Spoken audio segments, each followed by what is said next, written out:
Shalom, salam sejahtera bagi Bapak Ibu, Saudara-saudara, anak-anak yang dikasihi oleh Tuhan Yesus Kristus. Jumpa kembali bersama saya Pendeta Eka di dalam renungan firman Tuhan pada hari ini, hari Senin 1 Januari 2024, tahun baru. Sukacita dan damai sejahtera dari Tuhan Yesus kiranya menyertai hidup kita sekalian. Puji nama Tuhan. Pembacaan firman Tuhan hari ini di 1 Januari 2024 mengawali tahun. Pembacaan sampai pada kitab Galatia pasal yang kelima. Kiranya firman Tuhan memberkati kita sekalian. Baik, sebelum kita akan merenungkan bagian firman Tuhan hari ini, mari kita akan berdoa bersama. Tuhan Allah Bapa di surga, di dalam nama Tuhan Yesus, kami datang padamu mengucapkan syukur dan terima kasih pada Tuhan yang memelihara hidup kami sampai pada hari ini. Biarlah setiap kebaikan Tuhan yang boleh kami alami semakin membuat kami mengenal pribadi Tuhan, dan pengenalan akan Tuhan membawa kami hidup dalam ketaatan. Karena itu setiap kali kami membaca, merenungkan, Kau mampukan untuk kami dapat memahami, dan lebih dari semua itu kami dapat menerapkannya dalam hidup kami karena pimpinan Roh Kudus.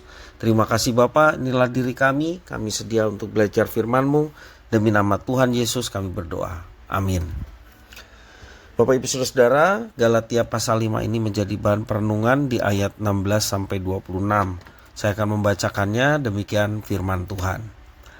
Maksudku ialah, hiduplah oleh roh, maka kamu tidak akan menuruti keinginan daging.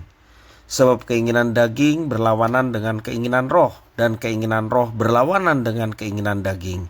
Karena keduanya bertentangan, sehingga kamu setiap kali tidak melakukan apa yang kamu kehendaki. Akan tetapi, jikalau kamu memberi dirimu dipimpin oleh roh, maka kamu tidak hidup di bawah hukum Taurat. Perbuatan daging telah nyata, yaitu percabulan, kecemaran, hawa nafsu, penyembahan berhala, sihir, perseteruan, perselisihan, iri hati, amarah, kepentingan diri sendiri, percideraan, roh pemecah, kedengkian, kemabukan, pesta pora, dan sebagainya. Terhadap semuanya itu kuperingatkan kamu, supaya yang telah kubuat dahulu, bahwa barang siapa melakukan hal-hal yang demikian, ia tidak dapat mendapat bagian dalam kerajaan Allah. Tetapi buah roh ialah kasih, sukacita, damai sejahtera, kesabaran, kemurahan, kebaikan, kesetiaan, kelemah lembutan, penguasaan diri. Tidak ada hukum yang menentang hal-hal itu. Barang siapa menjadi milik Kristus Yesus, ia sudah menyalibkan daging dengan segala hawa nafsu dan keinginannya. Jikalau kita hidup oleh roh, baiklah hidup kita juga dipimpin oleh roh. Dan janganlah kita gila hormat, janganlah kita sedang menantang dan saling mendengki. Demikian firman Tuhan. Bapak Ibu, Saudara-saudara yang dikasihi oleh Tuhan Yesus Kristus, tanaman yang dirawat dan dipelihara dengan baik akan menghasilkan buah yang baik pula. Prinsip yang sama juga berlaku pada kehidupan rohani kita. Ketika kita menjaga kehidupan rohani dengan benar, kehidupan kita pun akan berbuah. Buah yang dihasilkannya pun akan menyenangkan Allah dan juga manusia. Di dalam teks firman Tuhan yang kita baca baru saja, Paulus mencoba menjelaskan ajaran penting ini. Paulus menegur jemaat Galatia agar mereka tidak lagi hidup dalam hawa nafsu kedagingan. Paulus menuntut agar mereka hidup di bawah pimpinan Roh Kudus. Sebab ketika hidup dalam kedagingan, jemaat Galatia hanya akan menghasilkan berbagai perbuatan dosa yang tidak berkenan kepada Allah. Namun sebaliknya, jika mau hidup dipimpin oleh Roh Kudus, maka hidup mereka akan menghasilkan buah roh. Dinyatakan dalam ayat 22-23. Jelas, buah roh ialah kasih, sukacita, kasih, sukacita, damai sejahtera, kesabaran, kemurahan, kebaikan, kesetiaan, kelemah lembutan, penguasaan diri. Itulah yang mesti muncul dalam kehidupan orang yang hidupnya dipimpin oleh Roh Kudus. Mereka tidak bisa memilih untuk tetap percaya Kristus, tetapi juga hidup berkubang dalam dosa. Pilihan mereka hanya dua, yaitu hidup dalam kedagingan dan menuai kebinasaan, atau hidup dipimpin oleh Roh Kudus serta menghasilkan buah roh di dalam hidupnya. Dalam hal ini Paulus mendorong mereka agar hidup dipimpin oleh Roh Kudus supaya mendapat bagian dalam kerajaan Allah. Bapak Ibu saudara-saudara yang dikasihi oleh Tuhan, di tahun 2024 ini firman Tuhan juga masih berlaku bagi kita. Setelah kita percaya kepada Kristus, kita tidak bisa lagi hidup semau kita sendiri, apalagi hidup yang merupakan pertentangan dengan Tuhan, dan itu adalah dosa.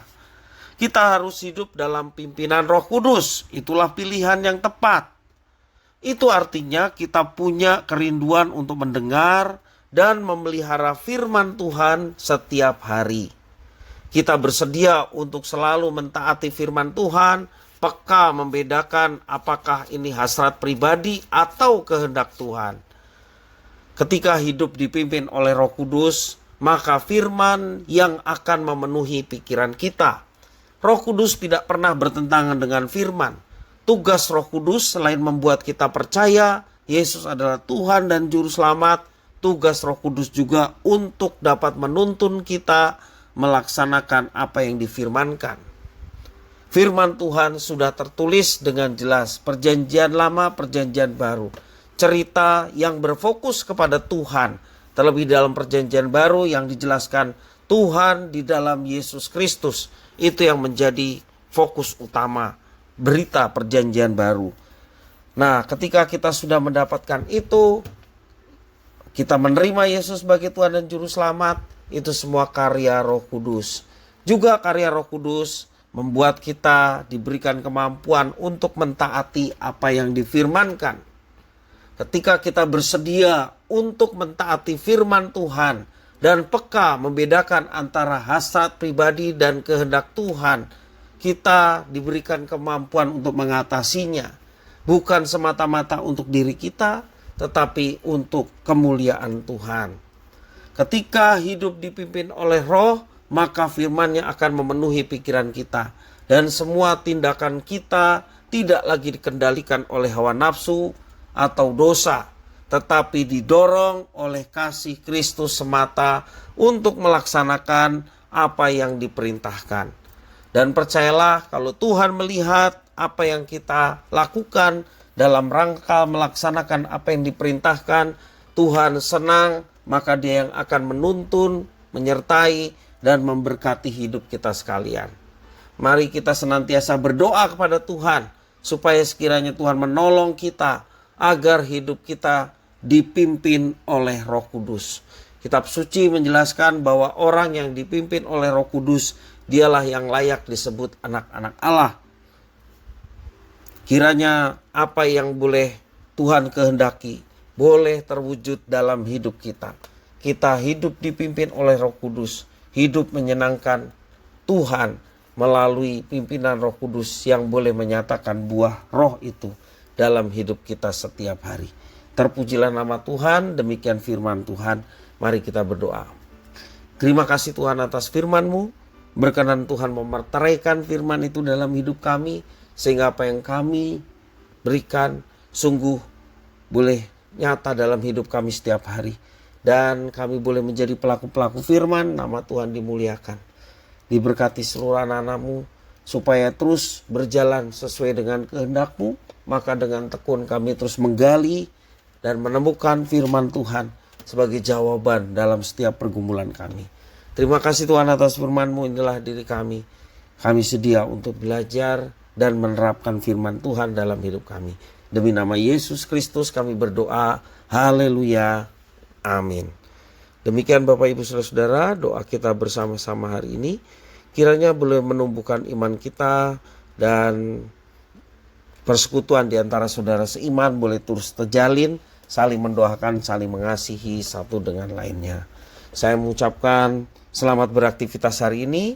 Selamat pagi. Tuhan Yesus memberkati.